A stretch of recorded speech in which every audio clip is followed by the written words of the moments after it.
أما بعد فأعوذ بالله من الشيطان الرجيم بسم الله الرحمن الرحيم قال تبارك وتعالى وليكتب بينكم كاتب بالعدل وقال تبارك وتعالى فكاتبوهم إن علمتم فيهم خيرا وقال تبارك وتعالى نون والقلم وما يسطرون صدق اللہ العظیم۔ آج ہم جس موضوع پر پڑھیں گے وہ موضوع ہے منکرین حدیث کا یہ اعتراض کہ احادیث 250 ہجری میں لکھی گئی اور بعض منکرین حدیث کہتے ہیں 300 ہجری کے بعد لکھی گئی۔ تو وہ کہتے ہیں کہ جو چیز حضور صلی اللہ علیہ وسلم کے 250 یا 300 سال بعد لکھی گئی ہو تو ہم اس کے اوپر کیوں اعتبار کریں۔ اسی طرح وہ کہتے ہیں کہ ان کو کس نے حکم دیا تھا کہ یہ احادیث کو اتنے زمانے کے بعد لکھیں۔ یہ ہمارے انڈیا کے احادیث 250 سال کے بعد لکھی گئی، امام بخاری نے لکھی۔ اس کو کس نے حکم دیا تھا امام بخاری کو کہ وہ لکھے؟ اور بعض کہتے ہیں کہ 300 سال کے بعد لکھی گئی احادیث۔ تو یہ کیسے ہم مان لیں کہ یہ وہی ساری باتیں تھی، حالانکہ یہ تو 250 سال کے بعد لکھی گئی ہے۔ ٹھیک ہے بھائی، تو اس کے متعلق اور یہ کہ ایک سوال یہ بھی ہے کہ کیوں لکھی، کس نے حکم دیا ان کو لکھنے کا اور کس نے اجازت دی تھی۔ ہم کسی بات کو نہیں مانتے، ہم تو صرف وہ مانیں گے جس کو لکھنے کا اللہ نے حکم دیا ہے، یا جو قرآن ہے لکھا ہوا وہ کتاب ہے، ہم اس کو مانتے ہیں۔ تو اس کے جواب میں چونکہ ہم تھوڑا تفصیلی جواب ہمیشہ پڑھتے ہیں، تو اس کے جواب میں ہم ذرا پہلے اس موضوع کی طرف آتے ہیں کہ قرآن مجید کو کس نے لکھا۔ اس لیے کہ اگر قرآن آسمان سے کتابی صورت میں نازل ہوا ہے تو پھر کوئی یہ کہہ سکتا ہے کہ ہم کیوں غیر اللہ کی لکھی ہوئی بات کو مانیں، لیکن اگر قرآن بھی لکھنے والے غیر اللہ ہی ہیں تو پھر یہ اعتراض بنتا ہی نہیں ہے۔ تو منکرین حدیث سے ہم نے بارہا یہ پوچھا کہ آپ ہمیں یہ بتا دیں کہ قرآن آسمان سے کتابی شکل میں نازل ہوا تھا تو یا پھر وہ آیا تھا تو اس کو لکھنے والے کچھ لوگ تھے۔ تو انہوں نے وہ کبھی بھی اس اعتراض کا جواب نہیں دیتے، بلکہ ادھر ادھر کی آئیں بائیں شیں لگا کے دوڑ جاتے ہیں۔ اور آپ بھی یہ پوچھا کریں کہ بھائی ہمیں بتاؤ کہ جو ہے وہ قرآن کریم یا آسمان سے کتابی شکل میں نازل ہوا تھا یا اس کو وہ جو ہے کسی نے بعد میں لکھا ہے۔ یہ آپ سوال کیا کریں۔ اور اگر وہ یہ کہیں، جیسے کہ ایک منکر حدیث مجھے کہتا ہے کہ جی ہاں آسمان سے کتابی صورت میں نازل ہوا تھا، تو میں نے اس سے کہا پھر وہ کہاں آئے ہیں؟ جو آسمان سے لکھا ہوا آیا ہوگا تو وہ تو زمین سے لکھے ہوئے کی طرح نہیں ہوگا نا، اس کی تو الگ صورت ہوگی، تو وہ کہاں آئے؟ تو پھر وہ مجھے جو ہے نا کہنے لگا کہ تم یہ ہو تم وہ ہو، قرآن پہ سوال اٹھاتے ہو۔ حالانکہ ہم قرآن پہ سوال نہیں اٹھاتے۔ العیاذ باللہ، قرآن اللہ کی وہ کتاب ہے جس کے ایک شوشے کے اندر ایک حرف اور ایک سطر کے اندر شک کرنا بھی کیا ہے؟ ناجائز ہے۔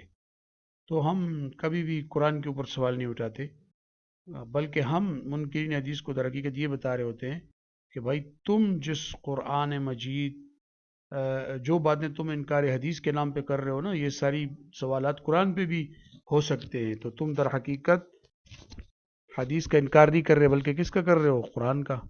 تم اگر کہو کہ احادیث کی کتابیں غیر اللہ نے لکھی ہیں تو کوئی بھی مستشرک یا کوئی بھی ملحد اٹھ کر یہ کہہ سکتا ہے کہ قرآن بھی تو غیر اللہ نے لکھا تھا، کیونکہ یہی اس پر بھی یہی سوال اٹھے گا العیاذ باللہ۔ تم جو اعتراض تم حدیث پہ اٹھا رہے ہو، حضور صلی اللہ علیہ وسلم کی ذات اور ان کی اقوال افعال تقریرات پہ اٹھا رہے ہو، مینو عن وہی سوالات کس پہ بھی ہو سکتے ہیں العیاذ باللہ؟ قرآن کریم پہ بھی۔ تو لہٰذا یہ کام چھوڑ دو، ہمارا اصل مقصد یہ ہوتا ہے، لیکن منکرین حدیث اس کو کہاں سمجھتے ہیں؟ ٹھیک ہے، وہ تو یہ سمجھ جو حدیث کو مانتا ہو وہ قرآن کو کیسے نہیں مانے گا؟ سوال تو یہ پیدا ہوتا ہے نا۔ حدیث کو ماننے والا کبھی قرآن کا منکر نہیں ہو سکتا، پہلی بات۔ دوسری بات یہاں پر حضرت میں یہ عرض کرنا چاہوں گا حضرات کہ اب ہم آتے ہیں اس بات کی طرف کہ جب قرآن کو بھی لکھنے والے، جیسا کہ حدیث میں آتا ہے کہ قرآن کو لکھنے والے صحابہ تھے، اور یہ بات ثابت بھی ہو گئی کہ قرآن کو لکھنے والے کون تھے؟ صحابہ تھے، صحیح ہے۔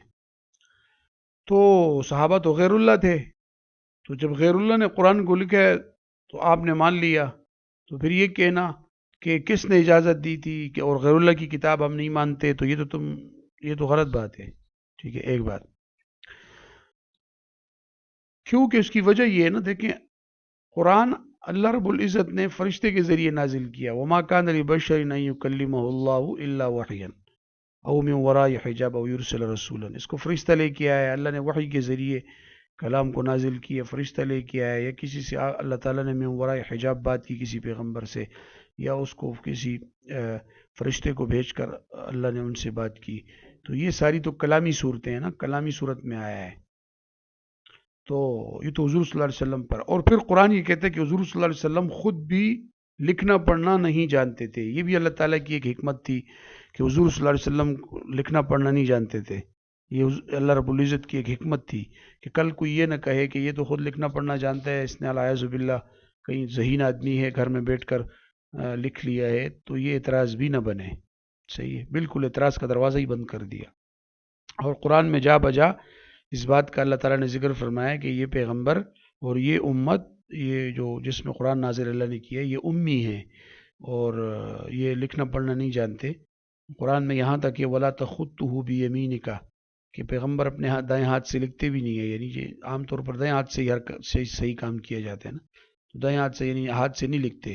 اذا لارتاب المبطلون، تاکہ باطل لوگ شک میں نہ پڑے، مبتل باطل شک میں نہ پڑے.